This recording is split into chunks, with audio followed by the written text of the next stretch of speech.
মানুষের স্বভাব হলো যে সে সবসময় নিজে বলতে চায়, কারুর কথা শুনতে চায় না।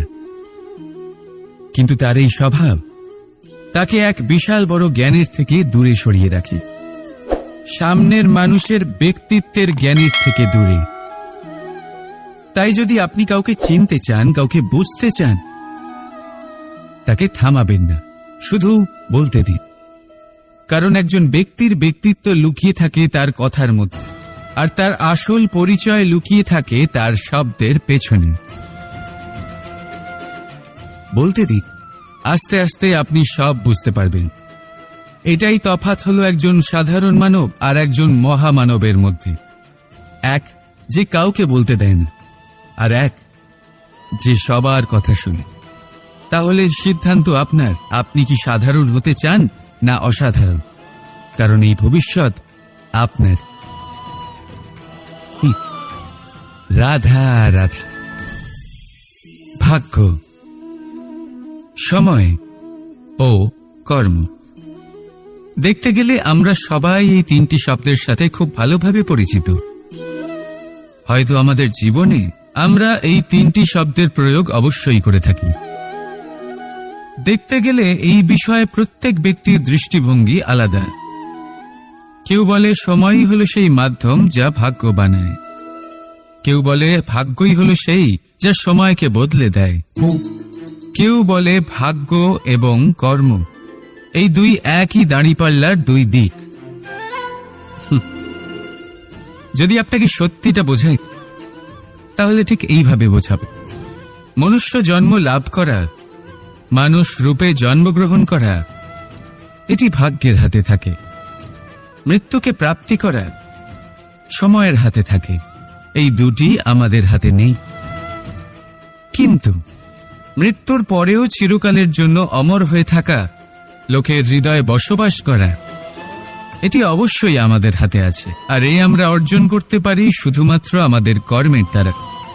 অর্থাৎ কর্মই হলো সব কিছুর আধার। তাহলে এর থেকে কখনো বিচলিত হবেন না। শ্রেষ্ঠ কাজটা করতে থাকুন আর আমার সাথে ভালোবেসে বলুন, রাধা রাধা।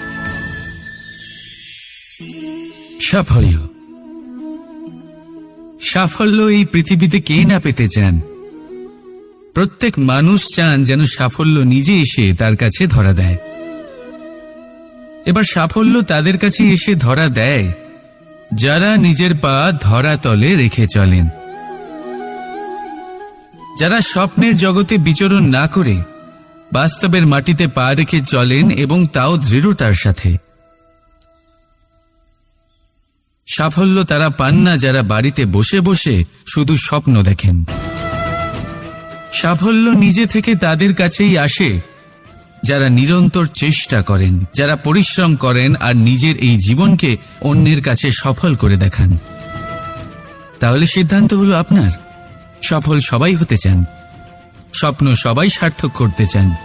স্বপ্ন তখনই সার্থক হয় যখন পরিশ্রম করবেন, আর সাফল্য তখনই আপনার সাথে থাকবে যতক্ষণ আপনি বিনম্র থাকবেন। তাহলে আসুন আমার সাথে ভালোবেসে বলুন, রাধা রাধা।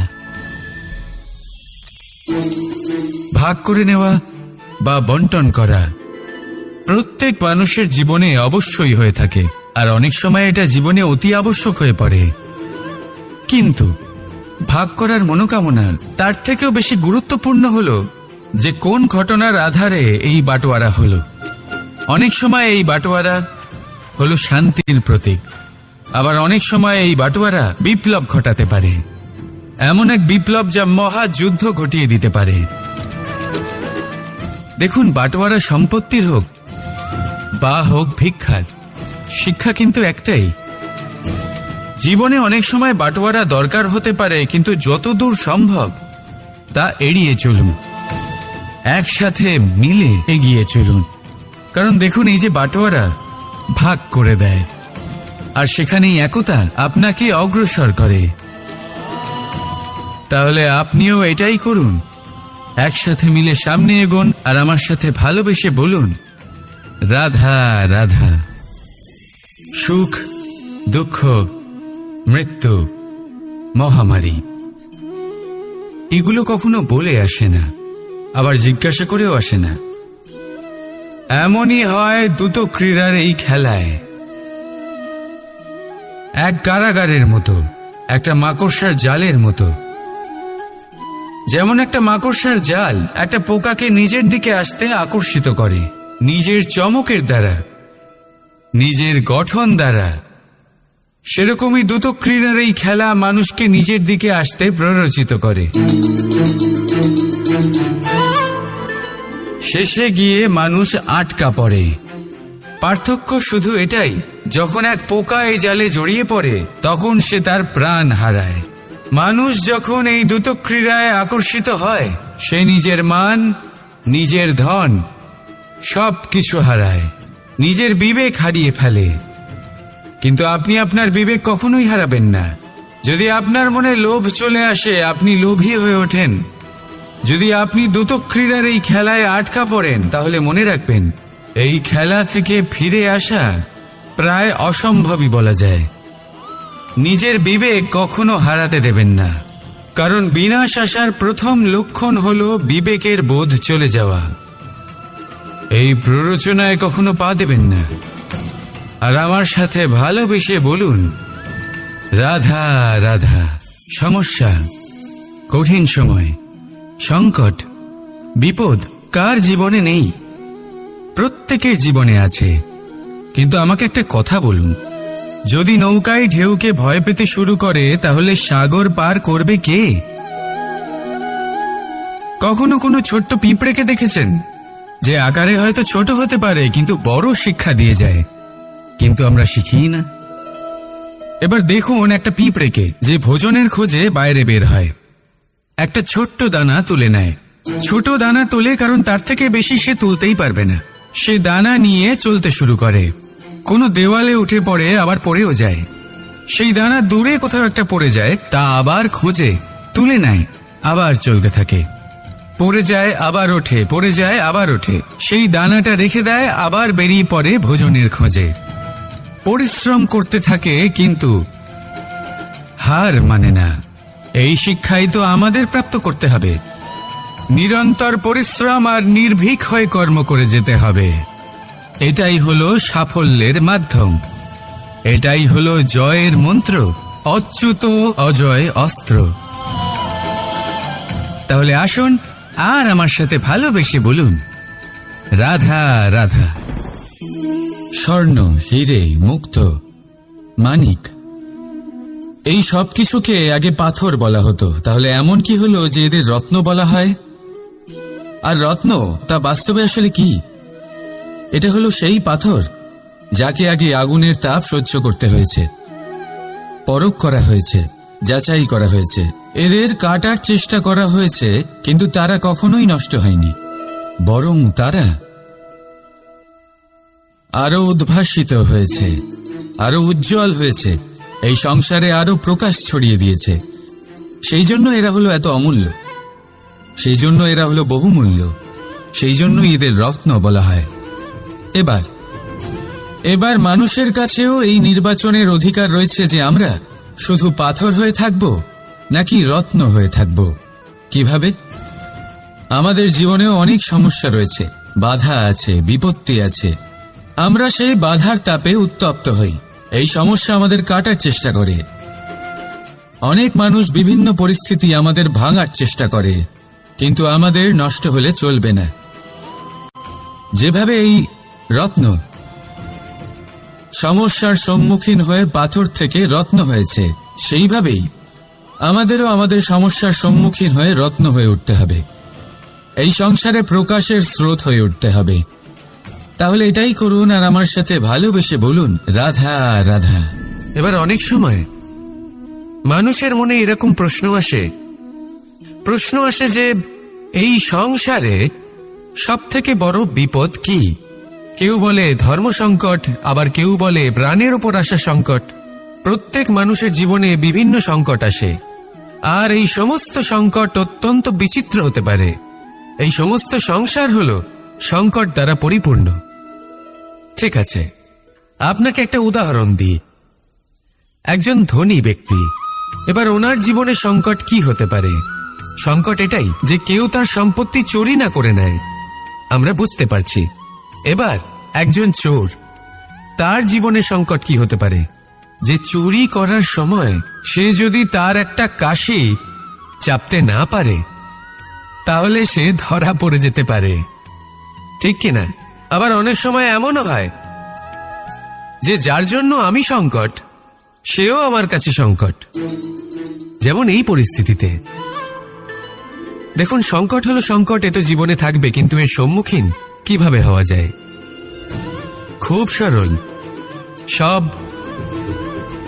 এটার উপর নির্ভর করে, মনের উপর। এই মনকে নিয়ন্ত্রণ করলে সব ঠিক থাকবে। এবার যদি ধনী ব্যক্তি মনকে নিয়ন্ত্রণ করে ফেলেন, নিজের অর্থের ব্যবহার শুভ কাজের জন্য, সমাজের সেবার জন্য বিকাশ করতে করেন, ওই অর্থকে একত্রিত করে না রাখেন, তাহলে চুরির সমস্যা, এই সংকট সেখানেই কেটে যাবে। এবার যদি কথা বলি সেই চোরের, তাহলে চোর যদি নিজের মনকে সংযত করে নেয়, যদি নিজের কর্মকে নিয়ন্ত্রণ করতে পারে, তাহলে এমন কোনো স্বর নেই, এমন কোনো স্বর নেই যা ওকে ধরা পড়তে বাধ্য করবে। সেই জন্য জীবনে সংকট যতই আসুক, যত বড়ই সংকট আসুক না কেন, কবচ হলো একটাই, আর এই কবচের নাম হলো আত্মনিয়ন্ত্রণ। নিজের মনকে নিয়ন্ত্রণে রাখতে শিখুন। এটা নিজের জীবনে প্রয়োগ করে তো দেখুন। যদি আপনি করতে পারেন, তবে আপনি দেখবেন যে সংকট তো জীবনে আসা যাওয়া করে, কিন্তু সেই সংকটগুলির সম্মুখীন আপনি এইভাবে করতে পারবেন। তাহলে সেটাই করুন, আর আমার সাথে ভালোবেসে বলুন, রাধা রাধা। জীবনে যখনই আমাদের সামনে কোনো সংকট আসে, তখন আমাদের সামনে দুটো পথ খোলা থাকে। প্রথম পথ ভয়ভীত হয়ে যাওয়া, দ্বিতীয় পথ সাহসের সাথে তার সম্মুখীন হওয়া। এই দুইয়ের উদ্দেশ্য সমান, লক্ষ্য হলো সমান, আত্মসুরক্ষা, জীবন রক্ষা। কিন্তু ভয়কে দুর্বল মনে করা হয় আর সাহসকে আপনার বল বলে মনে করা হয়। কারণ হলো এটাই যে ভয়, তা হলো শুধুমাত্র একটা প্রতিক্রিয়া, আর সেইখানে সাহস, এটা হলো একটা নিশ্চয়, একটা প্রতিবদ্ধতা। আর যদি সাহসের সাথে আপনি সংকটের সম্মুখীন হন, তাহলে হয়তো সেই সংকট আপনি চিরকালের মতো দমন করতে পারবেন। কারণ বিপদ যখন আসে, তখন সর্বপ্রথম আমাদের দ্বন্দ্ব হয় এখানে, মনে। সেই বিপদের সম্মুখীন আমরা এখানে হই। যদি এই হৃদয়কে, এই মনকে আপনি সাহসী করে তুলতে পারেন, তাহলে তাতে কখনো ভয় আসবে না, আর সেই বিপদের সম্মুখীন হওয়াও সরল হবে, জয়লাভ করাও সরল হবে। তাই নিশ্চিত রূপে সাহস হলো অধিক শ্রেষ্ঠ। জীবনে যখনই কোনো সংকট আসবে, তখনই সাহসের সাথে তার সম্মুখীন হন, আর আমার সাথে ভালোবেসে বলুন, রাধা রাধা। সংসারের সবথেকে মূল্যবান ধন কি হতে পারে? সেটা কি সেই স্বর্ণ যা দিয়ে অলংকার তৈরি করে আমরা ধারণ করি, নাকি সেই সব হিরে, মুক্ত, রত্ন যা হয় আমরা নিজেদের মুকুটে ধারণ করি বা হাতে আংটি বানিয়ে ধারণ করি, নাকি সেই ধন যার দ্বারা আমরা সংসারে যা চাই তাই কিনতে পারি? এই সব হলো ধন সম্পত্তি, কিন্তু সব থেকে বেশি মূল্যবান কিন্তু এরা নয়। এগুলো যে কেউ আপনার থেকে অনায়াসে কাটতে পারে। কোনো চোর চুরি করে নিতে পারে, কোনো ডাকাত এসে লুট করে নিতে পারে। সংসারের সব থেকে মূল্যবান ধন হলো সেটাই যাকে আমরা জ্ঞান বলে থাকি, যা আপনার থেকে কেউ কেড়ে নিতে পারবে না। কোনো ডাকাত লুট করে নিতে পারবে না, কোনো চোর চুরি করতে পারবে না, কোনো রাজা কর রূপে আপনার থেকে কেড়ে নিতে পারবে না। এগুলো আপনার সাথেই থাকবে। কিন্তু একটা কাজ আছে যা আপনি করতে পারেন। এই জ্ঞানরূপী ধন আপনি ছড়িয়ে দিতে পারেন। এই জ্ঞানই হলো এমন একমাত্র ধন যা ভাগ করে নিলে আরো বেড়ে যায়। সেই জন্য জীবনে সব সময় মনে রাখবেন, জ্ঞান লাভ করার বিষয়ে বেশি একাগ্র হন, ধন লাভ করার দিকে নয়। আমাদের মন প্রসন্ন চিত্ত হয়ে বলবে, রাধা রাধা। বৃক্ষের বীজ একটা সর্ষের দানার থেকেও ছোট হয়, কিন্তু যখন এটা বড় হয় তখন একটা বট গাছের মতো বৃহৎ আর মহান হয়ে ওঠে। গঙ্গা নদী, এর প্রারম্ভ হয় একটা ছোট্ট আর সরু স্রোত দিয়ে, তারপর সেটা বড় ধারায় বদলে যায়, তারপর সেটা নদীতে বদলে যায়, আর তারপর মহানদীতে পরিবর্তিত হয়। আপনি কি বুঝতে পারছেন যা আমি আপনাকে বোঝানোর চেষ্টা করে চলেছি? আমি আপনাকে বোঝাতে চাইছি যে প্রারম্ভ করার জন্য মহান হওয়ার কোনো প্রয়োজন নেই, কিন্তু হ্যাঁ, মহান হওয়ার জন্য প্রারম্ভ করা অত্যন্ত প্রয়োজনীয়। তাই শুরু করুন। আপনার ক্ষুদ্র এই প্রারম্ভ আপনার জন্য বৃহৎ হয়ে উঠতে পারে। শুরু করেই দেখুন না, আপনার গন্তব্য আপনার জন্য অপেক্ষা করে আছে। রাধা রাধা। পরীক্ষা এমন এক ব্যবস্থা যেখানে আমাকে, আপনাকে, সকলকে কখনো না কখনো অংশগ্রহণ করতেই হয়। মনে করুন নিজের বাল্যকাল। আপনি পরীক্ষা দিতে বসেছেন। তাদের মধ্যে কিছু বালক এমন হয় যারা সারা বছর পরিশ্রম করে, পড়াশোনা করে, মন দিয়ে পরীক্ষা দেয়। কিন্তু কিছু বালক এমন হয় যারা নিজের আশেপাশে বসে থাকা বালকদের নকল করে আর পরীক্ষায় কৃতকার্যও হয়ে যায়। খুব খারাপ লাগে এটা ভেবে যে কেউ বিনা পরিশ্রমে পরীক্ষায় কৃতকার্য কি করে হতে পারে। কিন্তু মনে রাখবেন, যারা নকল করেন তারা পরীক্ষায় কৃতকার্য অবশ্যই হয়ে যান, কিন্তু সফল না। কারণ আমরা এক বিশেষ কথা ভুলে যাই যে প্রত্যেক মানুষের ব্যক্তিত্ব আলাদা হয়। আপনি অন্যদের নকল করে নিজের জীবন অতিবাহিত করতেই পারেন, কিন্তু যদি নিজের জীবনে সাফল্য লাভ করতে হয়, যদি নিজের জীবনে আনন্দ পেতে হয়, তাহলে মনে রাখবেন নিজের প্রশ্নগুলোর উত্তর জীবনে নিজেকেই খুঁজে বের করতে হবে। রাধা রাধা।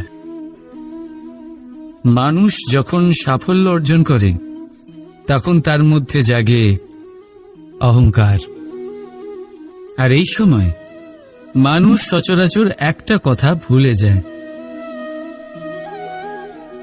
নত হতে। সে ভাবে যে আমি কারোর সামনে কেন নত হব। আর এটা এই কারণে হয় কারণ মানুষ এক গুরুত্বপূর্ণ কথা ভুলে যায় যে এই সংসারে, এই জীবনে সে যা অর্জন করেছে নত হয়েই অর্জন করেছে। বাল্যকালে সে হাঁটতে শিখেছে এই মাটির কাছে নত হয়ে, পড়ে। বড়দের আশীর্বাদ নিয়েছে নত হয়ে। ফসল কাটার জন্য চাষিকে নত হতে হয়, কুয়ো থেকে জল তোলার জন্য কলসিকে নত হতে হয়। ঈশ্বরের থেকে আশীর্বাদ পেতে হলে তার কাছে মাথা নত করতে হয়। ঝড়ের মধ্যে গাছ সুরক্ষিত থাকে কি করে? নত হোক। সম্মান কি করে অর্জন করা যায়?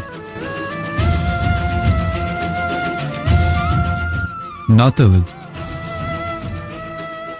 কারোর সামনে নত হওয়া মানে নিজের আত্মসম্মান বিসর্জন দেওয়া নয়, তার অর্থ হল বিনম্র হওয়া। আমরা মানুষ, আর ওই আকাশের উচ্চতায় পৌঁছানোর জন্য আমাদের কোনো পাখির মতো ডানার প্রয়োজন নেই। শুধু যত নত হবেন ততটাই উপরে উঠবেন।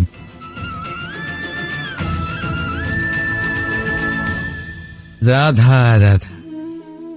আপনি এই সংসারে এমন অনেক মানুষ চেনেন যারা অত্যন্ত স্বার্থপর, যারা শুধুমাত্র প্রয়োজন পড়লেই আপনার কথা মনে করে। তাছাড়া বহু বছর তাদের দেখাই পাওয়া যায় না, কিন্তু যখনই তাদের আপনার সাহায্যের প্রয়োজন পড়ে হাত জোর করে আপনার সামনে এসে উপস্থিত হয়। বড়ই রাগ হয় এদের ওপরে, মন ভারী হয়ে ওঠে। মন এই কথাই বলে যে এই ব্যক্তির সাহায্য করা উচিত নয়, কিন্তু আপনি এরকম কখনোই করবেন না। আপনি বলবেন, কেন বলছি আমি এই কথা? মনে রাখবেন, আলোর খোঁজ মানুষ শুধুমাত্র তখনই করে যখন অন্ধকার গভীরতর হয়। তাকে স্বার্থপর ভেবে নিজের মনকে বিচলিত করবেন না। নিজেকে আলো মনে করে আনন্দে থাকুন। ভাগ্যবান মনে করুন নিজেকে, যে কারোর বিপদের সময় তার আপনার কথা মনে পড়েছে, যে আপনি এই সংসারে কাউকে সাহায্য করার যোগ্যতা রাখেন। এই জীবনে কেউ স্বার্থপর বলে নিজের দৃষ্টিভঙ্গি কখনোই পাল্টাবেন না। শুধুই নজর রাখুন নিজের পরমার্থের ওপরে। মন প্রসন্ন হয়ে বলবে, রাধা রাধা। মানুষ বড়ই বিচিত্র প্রাণী। এই মানুষ যখন তার হাত খালি থাকে তখন তার চোখ স্বপ্নে ভরা থাকে। যখন হারাবার কিছুই থাকে না তখন অর্জন করার চেষ্টা করে যায় সে নির্ভয় হয়ে এগিয়ে চলে প্রত্যেক সংকট, প্রত্যেক বিপদের সম্মুখীন হয়ে। কিন্তু যখন হাত ভরে যায় তখন স্বপ্ন দেখাই বন্ধ করে দেয় সে। যা পেয়েছে তা যাতে হারিয়ে না ফেলে, সেই ভয়, সংকট ও বিপদের সম্মুখীন হওয়া বন্ধ করে দেয়। সেই পথটাই ভুলে যায় যাতে চলে সে সাফল্য অর্জন করেছে। এটা অনুচিত। জীবনে যে কোনো পরিস্থিতি আসুক, যে কোনো অবস্থায় থাকুন, আহ্বানগুলোকে স্বীকার করুন। কারণ যদি আপনি সেই আহ্বান স্বীকার করেন তবেই আপনি এই সংসারকে কিছু দেওয়ার উপযোগী হয়ে উঠবেন। যদি সফল হন তাহলে এই সংসারকে নেতৃত্ব দিতে পারবেন, আর যদি অসফল হন তাহলে শিক্ষা পাবেন যে কি করা উচিত নয়। তাই জীবনে আহ্বান স্বীকার করুন, দুশ্চিন্তা নয়। রাধা রাধা। আমাদের শরীর প্রকৃতির সর্বশ্রেষ্ঠ রচনা। যে অঙ্গ প্রত্যঙ্গ আমরা লাভ করেছি প্রত্যেকটির মধ্যে একটি নিজস্ব বার্তা রয়েছে। একটু ভেবে দেখুন, দুটি চোখ দিয়েছে দেখার জন্য, দুটি গান দিয়েছে শোনার জন্য, নাসিকাও আছে দুটি, দুটি হাত দিয়েছে দ্বিগুণ পরিশ্রম করার জন্য। কিন্তু জীব শুধুমাত্র একটি। তার উপরেও তীক্ষ্ণ বলিষ্ঠ দাঁত দিয়েছে তার রক্ষার জন্য। কখনো ভেবে দেখেছেন কেন?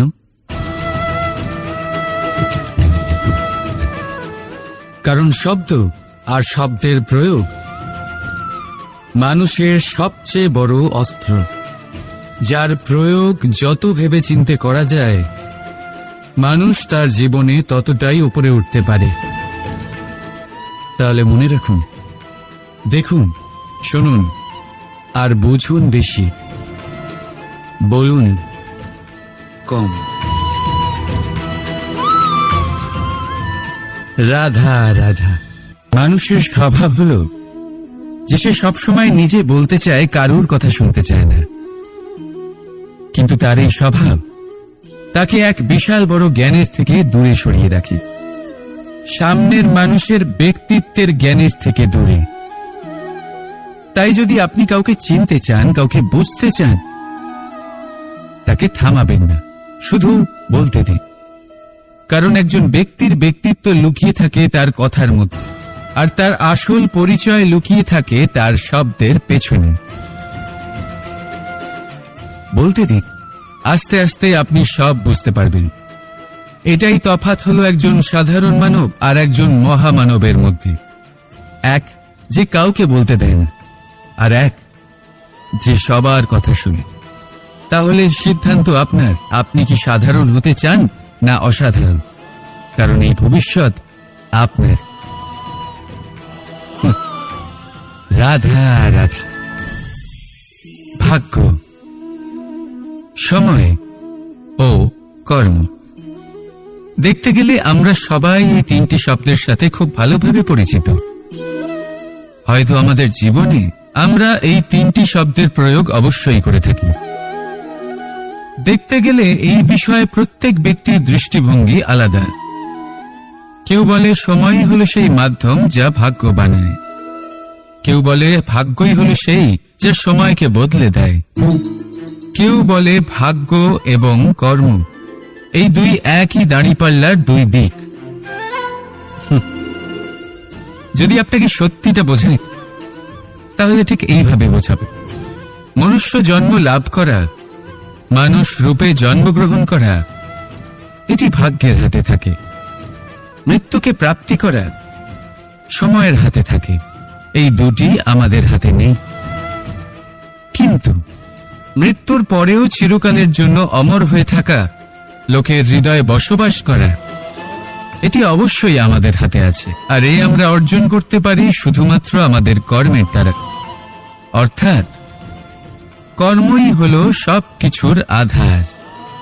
তাহলে এর থেকে কখনো বিচলিত হবেন না। শ্রেষ্ঠ কাজটা করতে থাকুন আর আমার সাথে ভালোবেসে বলুন রাধা রাধা। সাফল্য, সাফল্য এই পৃথিবীতে কে না পেতে চান? প্রত্যেক মানুষ চান যেন সাফল্য নিজে এসে তার কাছে ধরা দেয়। এবার সাফল্য তাদের কাছে এসে ধরা দেয় যারা নিজের পা ধরাতলে রেখে চলেন, যারা স্বপ্নের জগতে বিচরণ না করে বাস্তবের মাটিতে পা রেখে চলেন এবং তাও দৃঢ়তার সাথে। সাফল্য তারা পান না যারা বাড়িতে বসে বসে শুধু স্বপ্ন দেখেন। সাফল্য নিজে থেকে তাদের কাছেই আসে যারা নিরন্তর চেষ্টা করেন, যারা পরিশ্রম করেন আর নিজের এই জীবনকে অন্যের কাছে সফল করে দেখান। তাহলে সিদ্ধান্ত হলো আপনার। সফল সবাই হতে চান, স্বপ্ন সবাই সার্থক করতে চান। স্বপ্ন তখনই সার্থক হয় যখন পরিশ্রম করবেন, আর সাফল্য তখনই আপনার সাথে থাকবে যতক্ষণ আপনি বিনম্র থাকবেন। তাহলে আসুন আমার সাথে ভালোবেসে বলুন রাধা রাধা। ভাগ করে নেওয়া বা বন্টন করা প্রত্যেক মানুষের জীবনে অবশ্যই হয়ে থাকে, আর অনেক সময় এটা জীবনে অতি আবশ্যক হয়ে পড়ে। কিন্তু ভাগ করার মনোকামনা তার থেকেও বেশি গুরুত্বপূর্ণ হলো যে কোন ঘটনার আধারে এই বাটোয়ারা হলো। অনেক সময় এই বাটোয়ারা হলো শান্তির প্রতীক, আবার অনেক সময় এই বাটোয়ারা বিপ্লব ঘটাতে পারে, এমন এক বিপ্লব যা মহাযুদ্ধ ঘটিয়ে দিতে পারে। দেখুন, বাটোয়ারা সম্পত্তির হোক বা হোক ভিক্ষার, শিক্ষা কিন্তু একটাই। জীবনে অনেক সময় বাটোয়ারা দরকার হতে পারে, কিন্তু যতদূর সম্ভব তা এড়িয়ে চলুন, একসাথে মিলে এগিয়ে চলুন। কারণ দেখুন, এই যে বাটোয়ারা ভাগ করে দেয়, আর সেখানেই একতা আপনাকে অগ্রসর করে। তাহলে আপনিও এটাই করুন, একসাথে মিলে সামনে এগোন আর আমার সাথে ভালোবেসে বলুন রাধা রাধা। সুখ, দুঃখ, মৃত্যু, মহামারী এগুলো কখনো বলে আসে না, আবার জিজ্ঞাসা করেও আসে না। এমনই হয় দ্রুত ক্রীড়ার এই খেলায়। এক কারাগারের মতো, একটা মাকড়সার জালের মতো। যেমন একটা মাকড়সার জাল একটা পোকাকে নিজের দিকে আসতে আকর্ষিত করে নিজের চমকের দ্বারা, নিজের গঠন দ্বারা, সেরকমই দ্রুত ক্রীড়ার এই খেলা মানুষকে নিজের দিকে আসতে প্ররোচিত করে। শেষে গিয়ে মানুষ আটকা পড়ে। পার্থক্য শুধু এটাই, যখন এক পোকা এই জালে জড়িয়ে পড়ে তখন সে তার প্রাণ হারায়। মানুষ যখন এই দ্রুত ক্রীড়ায় আকর্ষিত হয়, সে নিজের মান, নিজের ধন সব কিছু হারায়, নিজের বিবেক হারিয়ে ফেলে। কিন্তু আপনি আপনার বিবেক কখনোই হারাবেন না। যদি আপনার মনে লোভ চলে আসে, আপনি লোভী হয়ে ওঠেন। যদি আপনি দ্রুত ক্রীড়ার এই খেলায় আটকা পড়েন, তাহলে মনে রাখবেন এই খেলা থেকে ফিরে আসা প্রায় অসম্ভবই বলা যায়। নিজের বিবেক কখনো হারাতে দেবেন না, কারণ বিনাশ আসার প্রথম লক্ষণ হলো বিবেকের বোধ চলে যাওয়া। এই প্ররোচনায় কখনো পা দেবেন না। আর আমার সাথে ভালোবেসে বলুন, রাধা রাধা। সমস্যা, কঠিন সময়, সংকট, বিপদ কার জীবনে নেই? প্রত্যেকের জীবনে আছে। কিন্তু আমাকে একটা কথা বলুন, যদি নৌকায় ঢেউকে ভয় পেতে শুরু করে তাহলে সাগর পার করবে কে? কখনো কোনো ছোট্ট পিঁপড়েকে দেখেছেন, যে আকারে হয়তো ছোট হতে পারে কিন্তু বড় শিক্ষা দিয়ে যায়? কিন্তু আমরা শিখি না। এবার দেখুন একটা পিঁপড়েকে, যে ভোজনের খোঁজে বাইরে বের হয়, একটা ছোট্ট দানা তুলে নেয়। ছোট দানা তোলে কারণ তার থেকে বেশি সে তুলতেই পারবে না। সে দানা নিয়ে চলতে শুরু করে, কোনো দেওয়ালে উঠে পড়ে, আবার পড়েও যায়। সেই দানা দূরে কোথাও একটা পড়ে যায়, তা আবার খোঁজে, তুলে নেয়, আবার চলতে থাকে। পড়ে যায় আবার ওঠে, পড়ে যায় আবার ওঠে। সেই দানাটা রেখে দেয়, আবার বেরিয়ে পড়ে ভোজনের খোঁজে। পরিশ্রম করতে থাকে কিন্তু হার মানে না। এই শিক্ষাই তো আমাদের প্রাপ্ত করতে হবে। নিরন্তর পরিশ্রম আর নির্ভীক হয়ে কর্ম করে যেতে হবে। এটাই হলো সাফল্যের মাধ্যম, এটাই হলো জয়ের মন্ত্র, অচ্যুত অজয় অস্ত্র। তাহলে আসুন আর আমার সাথে ভালোবেসে বলুন, রাধা রাধা। স্বর্ণ, হিরে, মুক্ত, মানিক, এই সব কিছুকে আগে পাথর বলা হতো। তাহলে এমন কি হলো যে এদের রত্ন বলা হয়? আর রত্ন তা বাস্তবে আসলে কি? এটা হলো সেই পাথর যাকে আগে আগুনের তাপ সহ্য করতে হয়েছে, পরখ করা হয়েছে, যাচাই করা হয়েছে, এদের কাটার চেষ্টা করা হয়েছে, কিন্তু তারা কখনোই নষ্ট হয়নি, বরং তারা আরো উদ্ভাসিত হয়েছে, আরো উজ্জ্বল হয়েছে, এই সংসারে আরো প্রকাশ ছড়িয়ে দিয়েছে। সেই জন্য এরা হলো এত অমূল্য, সেই জন্য এরা হলো বহুমূল্য, সেই জন্য এদের রত্ন বলা হয়। এবার মানুষের কাছেও এই নির্বাচনের অধিকার রয়েছে যে আমরা শুধু পাথর হয়ে থাকব নাকি রত্ন হয়ে থাকব। কিভাবে? আমাদের জীবনেও অনেক সমস্যা রয়েছে, বাধা আছে, বিপত্তি আছে। আমরা সেই বাধার তাপে উত্তপ্ত হই, এই সমস্যা আমাদের কাটার চেষ্টা করে। অনেক মানুষ বিভিন্ন পরিস্থিতি আমাদের ভাঙার চেষ্টা করে, কিন্তু আমাদের নষ্ট হলে চলবে না। যেভাবে এই রত্ন সমস্যার সম্মুখীন হয়ে পাথর থেকে রত্ন হয়েছে, সেইভাবেই আমাদেরও আমাদের সমস্যার সম্মুখীন হয়ে রত্ন হয়ে উঠতে হবে। এই সংসারে প্রকাশের স্রোত হয়ে উঠতে হবে। তাহলে এটাই করুন আর আমার সাথে ভালোবেসে বলুন, রাধা রাধা। এবার অনেক সময় মানুষের মনে এরকম প্রশ্ন আসে যে এই সংসারে সব থেকে বড় বিপদ কি? কেউ বলে ধর্ম সংকট, আবার কেউ বলে প্রাণের উপর আসা সংকট। প্রত্যেক মানুষের জীবনে বিভিন্ন সংকট আসে, আর এই সমস্ত সংকট অত্যন্ত বিচিত্র হতে পারে। এই সমস্ত সংসার হলো সংকট দ্বারা পরিপূর্ণ।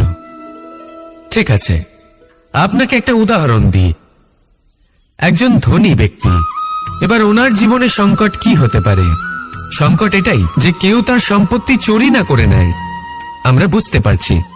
এবার একজন চোর, তার জীবনে সংকট কি হতে পারে?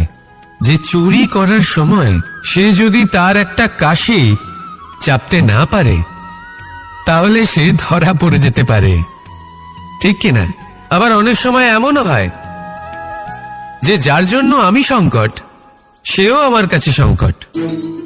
যেমন এই পরিস্থিতিতে দেখুন, সংকট হলো সংকট, এ তো জীবনে থাকবে, কিন্তু এর সম্মুখীন কিভাবে হওয়া যায়?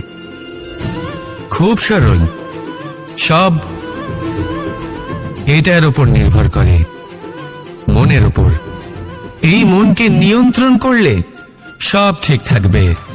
এবার যদি ধনী ব্যক্তি মনকে নিয়ন্ত্রণ করে ফেলেন, নিজের অর্থের ব্যবহার শুভ কাজের জন্য, সমাজের সেবার জন্য বিকাশ করতে করেন, ওই অর্থকে একত্রিত করে না রাখেন, তাহলে চুরির সমস্যা, এই সংকট সেখানেই কেটে যাবে।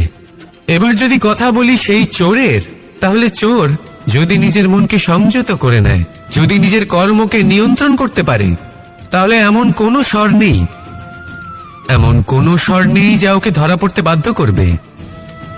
সেই জন্য জীবনে সংকট যতই আসুক, যত বড়ই সংকট আসুক না কেন, কবচ হলো একটাই, আর এই কবচের নাম হলো আত্মনিয়ন্ত্রণ। নিজের মনকে নিয়ন্ত্রণে রাখতে শিখুন। এটা নিজের জীবনে প্রয়োগ করে তো দেখুন।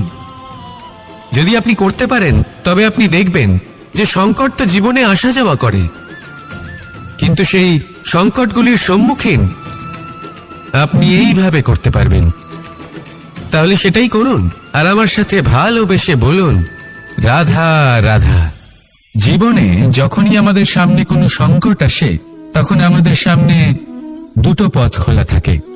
প্রথম পথ ভয়ভীত হয়ে যাওয়া, দ্বিতীয় পথ সাহসের সাথে তার সম্মুখীন হওয়া। এই দুইয়ের উদ্দেশ্য সমান, লক্ষ্য হলো সমান, আত্মসুরক্ষা, জীবন রক্ষা। কিন্তু ভয়কে দুর্বল মনে করা হয় আর সাহসকে আপনার বল বলে মনে করা হয়। কারণ হলো এটাই যে ভয় তা হলো শুধুমাত্র একটা প্রতিক্রিয়া, আর সেইখানে সাহস এটা হলো একটা নিশ্চয়, একটা প্রতিবদ্ধতা। আর যদি সাহসের সাথে আপনি সংকটের সম্মুখীন হন, তাহলে হয়তো সেই সংকট আপনি চিরকালের মতো দমন করতে পারবেন। কারণ বিপদ যখন আসে তখন সর্বপ্রথম আমাদের দ্বন্দ্ব হয় এখানে, মনে। সেই বিপদের সম্মুখীন আমরা এখানে হই। যদি এই হৃদয়কে, এই মনকে আপনি সাহসী করে তুলতে পারেন, তাহলে তাতে কখনো ভয় আসবে না, আর সেই বিপদের সম্মুখীন হওয়াও সরল হবে, জয়লাভ করাও সরল হবে। তাই নিশ্চিত রূপে সাহস হলো অধিক শ্রেষ্ঠ। জীবনে যখনই কোনো সংকট আসবে, তখনই সাহসের সাথে তার সম্মুখীন হন, আর আমার সাথে ভালোবেসে বলুন, রাধা রাধা। সংসারের সবথেকে মূল্যবান ধন কি হতে পারে? সেটা কি সেই স্বর্ণ যা দিয়ে অলংকার তৈরি করে আমরা ধারণ করি, নাকি সেই সব হিরে, মুক্ত, রত্ন যা হয় আমরা নিজেদের মুকুটে ধারণ করি বা হাতে আংটি বানিয়ে ধারণ করি, নাকি সেই ধন যার দ্বারা আমরা সংসারে যা চাই তাই কিনতে পারি? এই সব হলো ধন সম্পত্তি, কিন্তু সব থেকে বেশি মূল্যবান কিন্তু এরা নয়। এগুলো যে কেউ আপনার থেকে অনায়াসে কাটতে পারে। কোনো চোর চুরি করে নিতে পারে, কোনো ডাকাত এসে লুট করে নিতে পারে। সংসারের সব থেকে মূল্যবান ধন হলো সেটাই যাকে আমরা জ্ঞান বলে থাকি, যা আপনার থেকে কেউ কেড়ে নিতে পারবে না। কোনো ডাকাত লুট করে নিতে পারবে না, কোনো চোর চুরি করতে পারবে না, কোনো রাজা কর রূপে আপনার থেকে কেড়ে নিতে পারবে না। এগুলো আপনার সাথেই থাকবে। কিন্তু একটা কাজ আছে যা আপনি করতে পারেন। এই জ্ঞান রূপী ধন আপনি ছড়িয়ে দিতে পারেন। এই জ্ঞানই হলো এমন একমাত্র ধন যা ভাগ করে নিলে আরো বেড়ে যায়। সেই জন্য জীবনে সব সময় মনে রাখবেন, জ্ঞান লাভ করার বিষয়ে বেশি একাগ্র হন, ধন লাভ করার দিকে নয়। আমাদের মন প্রসন্ন চিত্ত হয়ে বলবে, রাধা রাধা। বৃক্ষের বীজ একটা সর্ষের দানার থেকেও ছোট হয়, কিন্তু যখন এটা বড় হয় তখন একটা বট গাছের মতো বৃহৎ আর মহান হয়ে ওঠে। গঙ্গা নদী, এর প্রারম্ভ হয় একটা ছোট্ট আর সরু স্রোত দিয়ে, তারপর সেটা বড় ধারায় বদলে যায়, তারপর সেটা নদীতে বদলে যায়, আর তারপর মহানদীতে পরিবর্তিত হয়। আপনি কি বুঝতে পারছেন যা আমি আপনাকে বোঝানোর চেষ্টা করে চলেছি? আমি আপনাকে বোঝাতে চাইছি যে প্রারম্ভ করার জন্য মহান হওয়ার কোনো প্রয়োজন নেই, কিন্তু হ্যাঁ, মহান হওয়ার জন্য প্রারম্ভ করা অত্যন্ত প্রয়োজনীয়। তাই শুরু করুন। আপনার ক্ষুদ্র এই প্রারম্ভ আপনার জন্য বৃহৎ হয়ে উঠতে পারে। শুরু করেই দেখুন না, আপনার গন্তব্য আপনার জন্য অপেক্ষা করে আছে। রাধা রাধা।